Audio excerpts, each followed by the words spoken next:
छिपी हुई बात है जो न्यायिक जांच चाहिए? सीधा बोले, सामने सामने सर।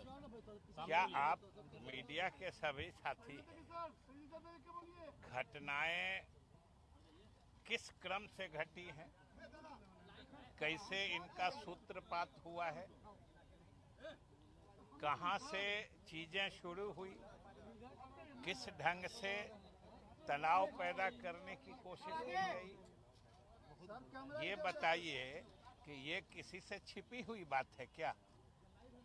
और सबसे अफसोसनाक बात जो है कि समझिए देश के गृह मंत्री आते हैं इस तनावपूर्ण स्थिति के तुरंत बाद, और अगर बिहार या बिहार वासियों से चाहे किसी पक्ष के लोग हों, अगर थोड़ी भी हमदर्दी होती तो वो तो लोगों से शांति बनाए रखने की अपील करते। आप बताइए, आप में से कोई बता दे हमको, जो अपने पूरे भाषण में या पूरे बिहार दौरे के क्रम में एक बार भी गृह मंत्री ने लोगों से शांति बनाए रखने की अपील, आपसी सौहार्द बनाए रखने की अपील, ये कभी किसी ने सुना क्या? आप बताइए कि आखिर देश के गृह मंत्री के रूप में ये अपना कौन सा रूप बिहार वासियों को दिखाते हैं? और हम लोग तो उम्मीद कर रहे थे कि भाई आके कुछ सकारात्मक बात जिससे आपसी सौहार्द बढ़े, लोग आपस में प्रेम भाईचारे का माहौल बढ़ाए, कुछ तो बात करेंगे। अगर बिहार है तो बिहार के जनता के प्रति केंद्र सरकार की कोई जिम्मेदारी नहीं है। ये बात जरूर है कि ये कोई दंगा हुआ नहीं, दंगा फैलाने की कोशिश हुई।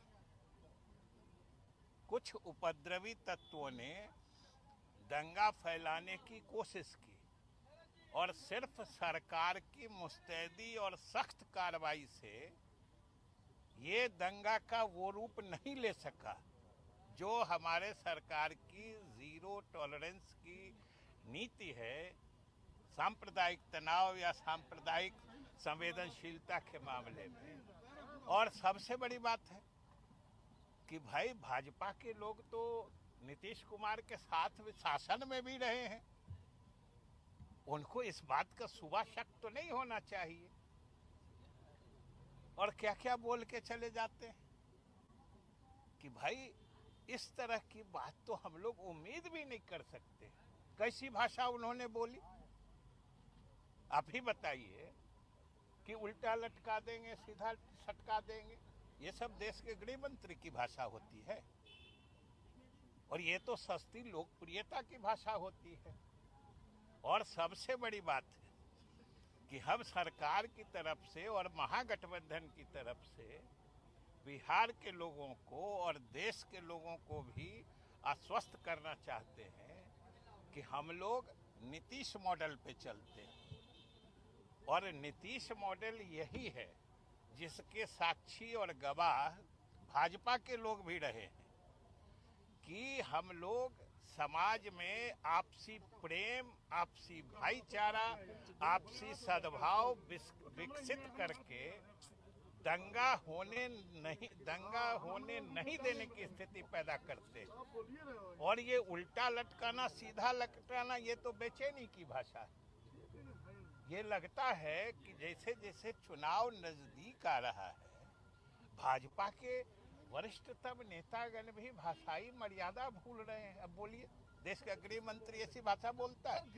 और ये हम लोग सिर्फ सस्ती लोकप्रियता आगामी चुनाव के मद्देनजर लोगों के जिसको कहते हैं मनोवैज्ञानिक शोषण के लिए इस तरह की भाषा का उपयोग होता है। मनोवैज्ञानिक उफान पैदा करके राजनीतिक रोटी सेकने की ये कोशिश हम वांछनीय या डिजायरेबल नहीं कह सकते। गृह मंत्री की ये भाषा नहीं होती है। और सबसे बड़ी बात है कि कितने दंगा फैलाने की जो कोशिश हुई, नियंत्रण में कोई देर लगी? और जब इतना बड़ा प्रदेश है, कहीं से कोई कोशिश होती है, सरकार की नीति और विश्वसनीयता तो सरकार जो कदम उठाती है उससे आती है। और आप बोलिए कि आज क्या हुआ? एक तो बाहर जो स्थिति बनाई गई वो है, आज सदन में क्या हुआ बताइए? सदन में जिस तरह से कुर्सियां फेंकी जा रही थी, भाजपा के वरिष्ठ नेताओं के द्वारा, वरिष्ठ सदस्यों के द्वारा, क्या कुर्सियां सदन में फेंक कर वो बिहार की जनता को क्या संदेश देना चाहते हैं? जो शांत रहना चाहिए। ये जरा सोचिए कि भाजपा के नेतृत्व में कितना अंदरूनी, इनके चरित्र में कितना अंदरूनी विरोधाभास है कि बात दंगे की कर रहे हैं लेकिन कुर्सियां चलाते हैं। मतलब दंगा और उपद्रव जैसी स्थिति सदन के अंदर भी पैदा करके, ये समझिए बिहार की जनता को क्या संदेश दे रहे हैं। कोई नेता शांति की बात नहीं करता है, आप सोच के देखिए। तो ये बिहार की जनता इन सब चीजों को पैनी नजर से देख रही है, समझ रही है। जो कौन पार्टी, कौन गठबंधन बिहार के हित में, बिहार की जनता के हित में, समाज में समरसता, आपसी सौहार्द पैदा कर समाज के सभी वर्ग, सभी तबके के लोगों को आगे बढ़ाना चाहती है, और कौन दल तनाव की राजनीति पैदा कर उसमें अपनी रोटी सेकना चाहता है। ये कौन नहीं देखा? आखिर ये स्थिति चाहे सासाराम हो, नालंदा हो, कैसे पैदा हुई, कहां से बातें हुई? रामनवमी तो आके खत्म हो गया था। फिर कल, और सबसे जो मैंने चिंता का विषय है कि आप ही लोग जो विजुअल दिखाते हैं उसमें देखिए कैसे लोग उसमें रहते हैं। 15, 20, 25 साल के बच्चे उसमें प्रोसेशन में शामिल रहते हैं, और उनके समझिए कि उस तरीके से किशोरावस्था के बच्चों को अभी से इस तरह के सांप्रदायिक जहर अगर उनके दिमाग में डाला जाएगा, समझिए हमारी भावी पीढ़ी का क्या होगा। इसलिए ये समझिए समाज के साथ पूरे प्रदेश और देश हित के विरुद्ध काम हो रहा है। सभी लोग इसके प्रति सजग और सचेत हो जाना चाहिए। सर, हमें गृह मंत्री ने गवर्नर से बात किया, क्या उनको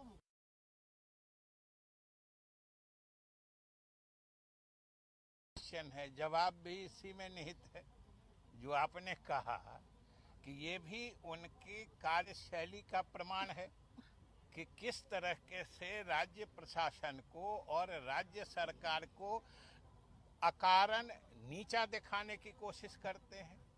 और हमें मालूम है कोई उनकी मुख्यमंत्री से बात नहीं होती है। इसे देश का गृह मंत्री चाहेगा तो मुख्यमंत्री से 1 मिनट में बात होगी।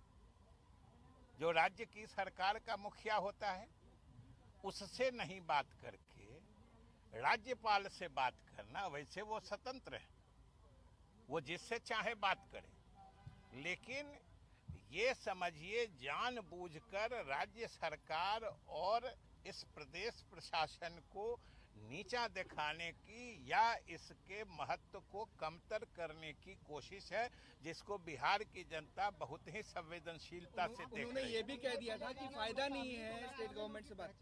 जिन्होंने दंगा फैलाने की कोशिश की है? बिल्कुल, उनकी पहचान भी हुई है, लोग पकड़े भी गए हैं, और 2-4 दिनों में अभी और लोगों की पहचान करके उनके विरुद्ध कार्रवाई की जाएगी। और हम आप सब मीडिया के साथियों से भी और आपके माध्यम से बिहार के लोगों से भी सरकार की तरफ से अपील करना चाहते हैं कि इस माने में प्रशासन बिल्कुल खुले दिमाग से काम करता है। मुख्यमंत्री ने घोषणा की है कि उपद्रव फैलाने वाले चाहे किसी पक्ष के लोग हों, उनके विरुद्ध सख्त से सख्त कार्रवाई की जाएगी। और उपद्रवियों की पहचान में अगर आप कोई मदद कर सकते हैं, जो लोग भी मदद कर सकते हैं, हम उनको सरकार की तरफ से आमंत्रित करते हैं कि ये सरकार ही नहीं, पूरा सूबा एहसानमंद होगा कि ऐसे तत्वों को पहचान कर कार्रवाई करें। हम जेडीयू के लिए अब भी दरवाजा बंद है और इलेक्शन के बाद तो दरवाजा बंद है, ऐसा उन्होंने स्टेटमेंट दिया। इलेक्शन के बाद भी बंद है। एक बात बताइए कि आवेदन लेके भाजपा के दरवाजे कौन खड़ा है? और आपसे हम जरा समझना चाहते हैं कि कोई इस तरह का न प्रस्ताव है न कोई गतिविधि है, और तब बार बार कहना भाजपा के हर स्तर के नेताओं से के द्वारा कि भाजपा के दरवाजे बंद हैं, भाजपा के दरवाजे बंद हैं, ये क्या प्रदर्शित करता है? हम आप ही से समझना चाहते हैं कि कोई आवेदन लेके गया है क्या कि जो वो कह रहे हैं कि हम नहीं करेंगे?